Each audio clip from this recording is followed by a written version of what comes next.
దైవం, నేను చేసే వైద్యం. 16 ప్రయాణ నిద్రను విడిచాను. డాక్టర్ వృత్తి కోసం కష్టమైనా కూడా నా ఇష్టాలను మరిచాను. 20వ ఇంటిని విడిచి ఇల్లే మరిచాను.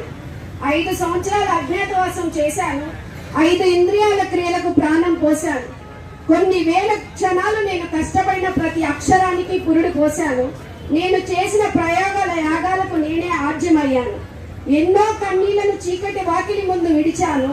ఇంకెన్నో అనుమానాలు బాధలను ఓదార్పుతో భరించాను. బలమైన భవిష్యత్తు కోసం నన్ను నేనే బాహుబలిగా మలుచుకున్నాను. సేవే దైవంగా నమ్మి వాలిపోయే ప్రతి పేద భుజానికి ఆసరా అవ్వాలని అనుకున్నాను.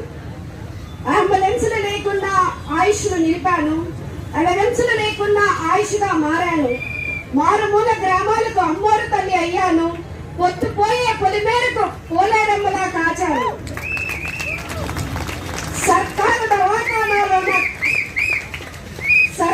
దవాఖానాలోన కొరతలు కోకొల్లలున్నా నాకొచ్చే జీతాన్ని నిరుపేద బీద సుతాలకై శూన్యంగా మార్చుతున్నా. కంటి మీద కునుకులేని నాకు మా మీదే కళ్ళన్నీ మీకు దాచుకునే ధర్మ ప్రభువులు కాదు మేము. సర్కారు స్వార్థ సెగలలో సగం కాలిపోయాము.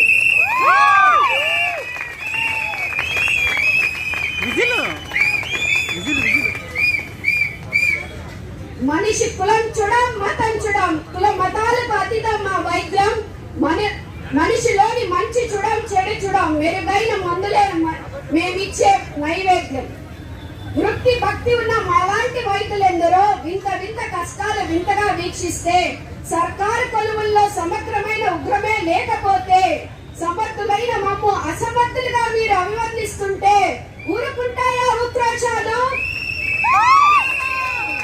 ఆగుతాయా ఆక్రోశాలు? ఊరుకుంటాయా ఉక్రోషాలు? ఆగుతాయా ఆక్రోశాలు? ఆపుకోలేక మా ఆవేదనలు, అందిస్తున్నాము మా నివేదనలు. Thank you so much.